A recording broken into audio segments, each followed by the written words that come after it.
Hi hello my dear friends, నా పేరు జ్యోతిబాబు. ఈరోజు మనం how to deal with encroachment cases గురించి మాట్లాడుకుందాం. రిజర్వ్ ఫారెస్ట్లో ఎంక్రోచ్మెంట్స్ జరిగితే వాటిని ఎలాగా ఎదుర్కోవాలి అనే విషయం గురించి మాట్లాడదాం. దీనిలో ముఖ్యంగా ఎంక్రోచ్మెంట్ అనే పదం సెక్షన్ 15 నోటిఫికేషన్ అయిన అడవి ప్రాంతంలో కానీ లేదా సెక్షన్ 4 to 15 నోటిఫికేషన్కి మధ్యకాలంలో ఆ కండిషన్లో ఉన్నటువంటి భూమి ఎవరైనా అనాథరైజ్డ్గా ఆక్రమించిన కోవడం కానీ, గ్రామ సరిహద్దుల్లో దట్టమైన అడవి ప్రాంతం ఉండి దానిలో వన్యమృగాలు కూడా ఉంటే ఆ అటవీ భూమిని రిజర్వ్గా ఫారెస్ట్గా డిక్లేర్ చేయాలి అని ప్రపోజ్ చేస్తే, ఆ భూమిలో ఎవరైనా చేస్తే ఆ భూమిలో ఎవరైనా వంశపారంపర్యంగా వచ్చే హక్కులు కానీ, ప్రభుత్వం ఇచ్చిన గ్రాంట్ల మీద కానీ పర్మిషన్స్ ఉంటే అలాంటివి మినహాయించి అనధికారికంగా భూమిని ఆక్రమించుకోవడాన్ని ఎంక్రోచ్మెంట్ అంటారు.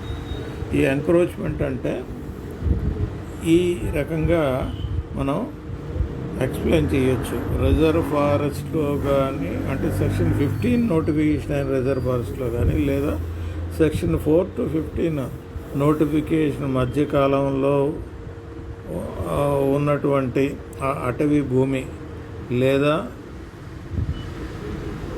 ఆ అటవీ భూమిలో జంతు సంపద, వృక్ష సంపద ఎక్కువగా ఉండి ఆ భూమిని రిజర్వ్ ఫారెస్ట్గా డిక్లేర్ చేయడానికి ప్రపోజ్ చేసినటువంటి భూమిలో వంశపారంపర్య హక్కులు కలిగి ఉంటే తప్ప, లేదా ప్రభుత్వం ఇచ్చిన గ్రాంట్లు ఏమైనా ఉంటే తప్ప, అలా లేకుండా ఇలాంటి భూమిలో అనధికారికంగా ఆక్రమించడాన్ని మనం ఏమంటాం, ఎంక్రోచ్మెంట్ అని అంటాం. అలాంటి ఎంక్రోచ్మెంట్ని ఫారెస్ట్ సెటిల్మెంట్ ఆఫీసర్ సెక్షన్ 4 నోటిఫికేషన్కి ముందు క్లెయిమ్ని పరిశీలించి సెటిల్ చేస్తారు. సో ఇలాంటి క్లెయిమ్లు ఏమైనా ఉంటే సెక్షన్ 4 నోటిఫికేషన్ కంటే ముందే ఫారెస్ట్ సెటిల్మెంట్ ఆఫీసర్ ఒక నోటిఫికేషన్ ద్వారా లేదా అడ్వర్టైజ్మెంట్ ద్వారా ఆ చుట్టుపక్కల గ్రామాల్లో ఎవరైనా క్లెయిమ్దారులు ఉంటే 30 days లోపల క్లెయిమ్ చేయండి, వారి భూమికి పర్టికులర్గా వారే ఓనర్స్ అని క్లెయిమ్ చేయండి అని చెప్తారు. అలాగా చేస్తే ఆ క్లెయిమ్లను పరిశీలించి ఫారెస్ట్ సెటిల్మెంట్ ఆఫీసర్ వాటిని వారివి అయితే వారికి అప్పగిస్తారు, లేదంటే ప్రభుత్వానికి అప్పగిస్తారు. ఆ తర్వాత అటవీ భూమి సెక్షన్ 4 నోటిఫికేషన్కి వస్తుంది.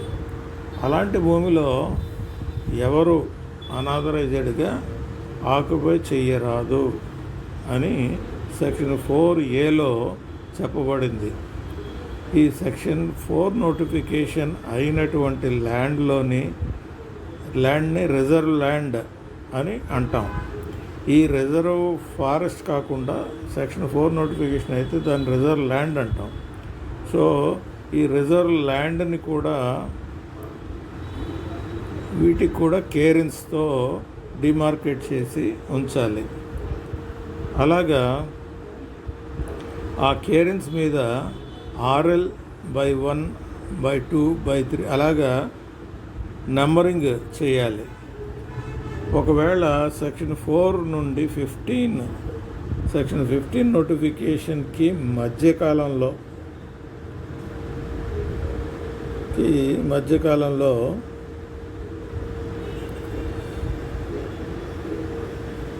ఈ 4 to 15కి మధ్య ఉన్నటువంటి టైం ఫ్రేమ్ చాలా ఎక్కువ కాలం పడితే 15 అవడానికి ఆ ఏరియాలో పనిచేస్తున్నటువంటి అటవీ అధికారులు కానీ, రెవెన్యూ అధికారులు కానీ, లోకల్ పబ్లిక్ అధికారులు కానీ ట్రాన్స్ఫర్ అయిపోతూ ఉంటారు. అప్పుడు అక్కడ ఉన్నటువంటి లోకల్ పబ్లిక్ ఈజీగా వచ్చినటువంటి కొత్త ఆఫీసర్లని మోసం చేసి ఆ ల్యాండ్ వాళ్ళదే అని క్లెయిమ్ చేస్తారు. విలేజ్కి సరిహద్దులో ఉన్నటువంటి ఆర్ఎల్ని ఆక్యుపై చేసి జీడి తోటలు లేదా సరుగుడు తోటలు వేసి ఆ ల్యాండ్ తమ పూర్వీకులది అని బుకాయించి చెప్తారు. ఇదే పరిస్థితి సెక్షన్ 15 నోటిఫికేషన్ అయిన ఏరియాలో కూడా జరగవచ్చు. సెక్షన్ 15 నోటిఫికేషన్ అయిన ఏరియాలో క్లియరెన్స్ సరిగ్గా లేనప్పుడు ఆ భూమిని విలేజ్కి ఆనుకున్నటువంటి రిజర్వ్ భూమిని సెక్షన్ 15 నోటిఫికేషన్ అయినా కూడా ఆ భూమిని ఆక్యుపై చేసి వాటిలో సరుగుడు తోటలు, జీడి తోటలు పెంచి అవి మా పూర్వీకులవే అని చెప్పుకుంటూ వాటి మీద రెవెన్యూ డిపార్ట్మెంట్ నుంచి పట్టాలు తీసుకొస్తారు. కాబట్టి ఇలాంటి ఎంక్రోచ్మెంట్స్ని అరికట్టడానికి ఏపీ ఫారెస్ట్ యాక్ట్ 1967 మరియు వైల్డ్ లైఫ్ ప్రొటెక్షన్ యాక్ట్ 1972లో కొన్ని సెక్షన్స్ ఉన్నాయి. ఉదాహరణకి వైల్డ్ లైఫ్ యాక్ట్ 1972లో మరియు 2002లో జరిగిన అమెండ్మెంట్లో